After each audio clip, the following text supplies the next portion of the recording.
Hello students, पिछले video में हमने आपको प्राण ऊतक के बारे में बताया था। इसमें आपको हमने बताया कि प्राण ऊतक जो होते हैं वे मोटे तौर पर 4 प्रकार के होते हैं, जिसको आपको हमने बताया कि पहला है आपका उपकला ऊतक, संयोजी ऊतक, पेशी ऊतक और तंत्रिका ऊतक। इसमें आपको उपकला ऊतक के बारे में हम पढ़ाए थे कि उपकला ऊतक जो है 2 प्रकार के होते हैं, सरल उपकला तथा संयुक्त उपकला। ठीक है। फिर आपने पढ़ा था कि सरल उपकला जो होते हैं वे 3 प्रकार के होते हैं। तो सरल उपकला ऊतक 3 प्रकार के होते हैं, सल्की उपकला, घनाकार उपकला और स्तंभाकार उपकला। ठीक है। इनके बारे में आपको बताया गया सल्की उपकला के बारे में। सल्की उपकला, तो यह आपकी सल्की उपकला का फिगर आप देख रहे हैं, यह आपका घनाकार उपकला है और यह फिगर आप देख रहे हैं जो आपका स्तंभाकार उपकला है। ठीक है। घनाकार और स्तंभाकार की कुछ कोशिकाओं के ऊपर जो है इस तरह से सीलिया पाई जाती है, तब इनको पश्चमाभि उपकला कहते हैं। ठीक है। तो यह सारी चीज़ें आपको पिछले वीडियो में हमने बताया था। फिर आपको लास्ट में हमने बताया था कि कुछ स्तंभाकार या घनाकार कोशिकाएं जो होती हैं वे श्रवण की विशेषता होती है, उनमें सिक्रीशन की विशेषता होती है और ऐसी उपकला को उपकला ग्रंथिल कहा जाता है। ठीक है। अब उपकला ग्रंथिल भी 2 भागों में आपने पढ़ा था कि एक उपकला ग्रंथिल को एक कोशिकी कहते हैं और एक को बहुकोशिक कहते हैं। ठीक है। तो उपकला ग्रंथिल को 2 समूहों में वर्गीकृत किया जा सकता है। एक कोशिक यह है आपकी जो पृथक ग्रंथिल कोशिकाओं का बना होता है। एक कोशिक जो है अलग अलग ग्रंथिल कोशिकाओं का बना होता है और यह जो है आहार नाल की कलश कोशिका इसका एक उदाहरण है। ठीक है। आहार नाल की कलश कोशिका गॉबलेट सेल्स उदाहरण है। इसके बाद आपने देखा था बहुकोशिकी। बहुकोशिकी आप देखें, यह फिगर आप देख रहे हैं, बहुकोशिकी ग्रंथि है जो आपका समूह से तैयार होता है। ठीक है। जो बहुकोशिकी है आपका यह कोशिकाओं का पुंज होता है, जैसे कि लार ग्रंथि।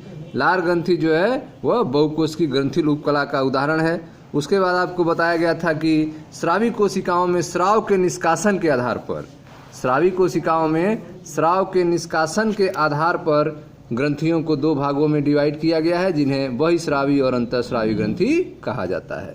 बहिस्रावी ग्रंथि में आपने पढ़ा था कि बहिस्रावी ग्रंथि से श्लेष्मा, लार, कर्ण, मोम, तेल, दुग्ध, आमाशय, एंजाइम, अन्य कोशिका उत्पाद जो है स्रावित होते हैं और ये सब वाहिनियों और नलिकाओं के माध्यम से निर्मुक्त होते हैं।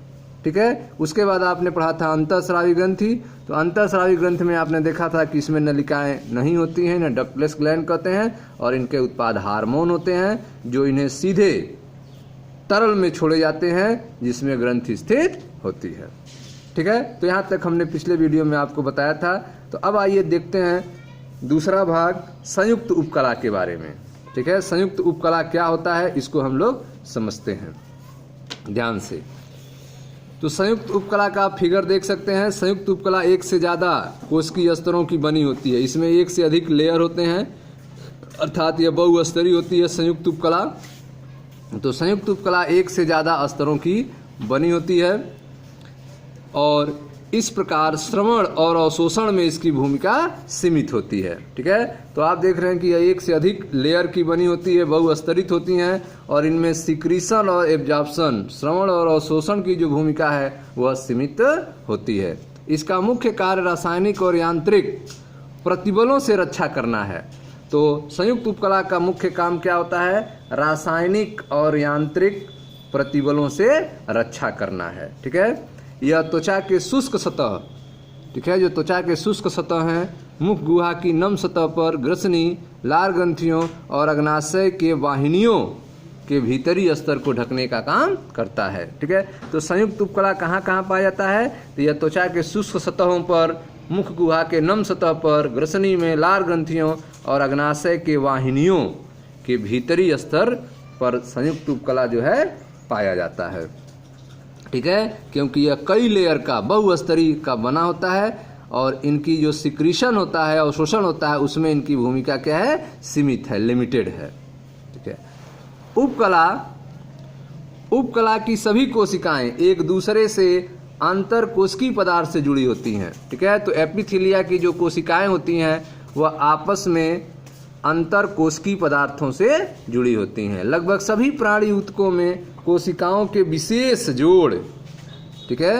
सभी प्राणी ऊतकों में कोशिकाओं के विशेष जोड़ व्यक्तिगत कोशिकाओं को संरचनात्मक और कार्यात्मक संधि प्रदान करते हैं। तो आप देख रहे हैं कि सभी प्राण ऊतक की कोशिकाएं जो होती हैं वह विशेष रूप से व्यक्तिगत रूप से आपस में जुड़ती हैं, ठीक है। उनका आपस में जंक्शन होता है जो संरचनात्मक और कार्यात्मक संधि प्रदान करते हैं।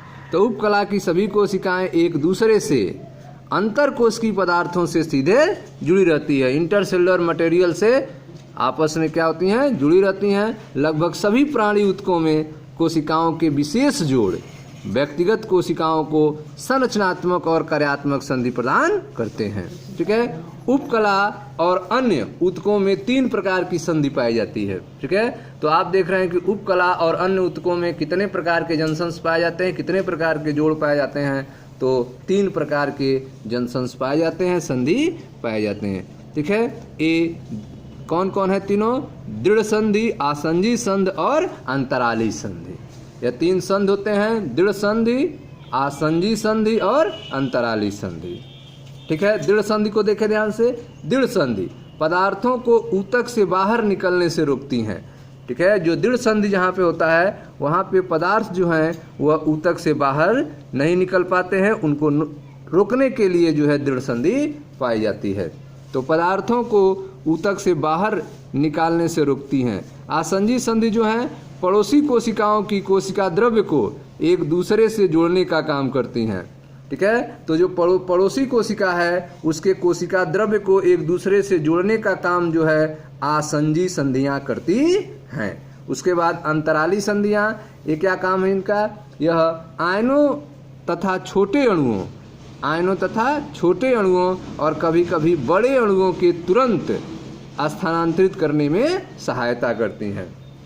तो अंतराली संधियां जो हैं वह आयने तथा आयनों, जो आयंस होते हैं, छोटे अणु होते हैं या कभी कभी बड़े अणु को तुरंत ट्रांसफर करने के लिए, तुरंत स्थानांतरण करने में अंतराली संधियां जो हैं मदद करती हैं, सहायता करती हैं। वे ऐसा संलग्न कोशिकाओं के कोशिका द्रव्य को आपस में जोड़कर करती हैं, ठीक है। तो आयनों का और छोटे बड़े अणुओं का स्थानांतरण कैसे होता है? संलग्न कोशिकाओं के कोशिका द्रव्य को जोड़कर होता है, ठीक है। ऐसा जो है वह संलग्न कोशिकाओं के कोशिका द्रव्य को आपस में जोड़ती हैं, जिनके कारण जो है आयन, छोटे अणु और कभी कभी बड़े अणु को ट्रांसफर किया जाता है, स्थानांतरण किया जाता है, ठीक है स्टूडेंट्स। तो यह था आपका संधि के बारे में, जिसने आपने दृढ़ संधि, आसंजी संधि और अंतराली संधि के बारे में पढ़ा, जो ऊतकों के बीच में पाई जाती हैं, ठीक है, जिससे आपस में जुड़े रहते हैं, ठीक है। तो इस तरह से आपको संयुक्त उपकला के बारे में पढ़ाया गया।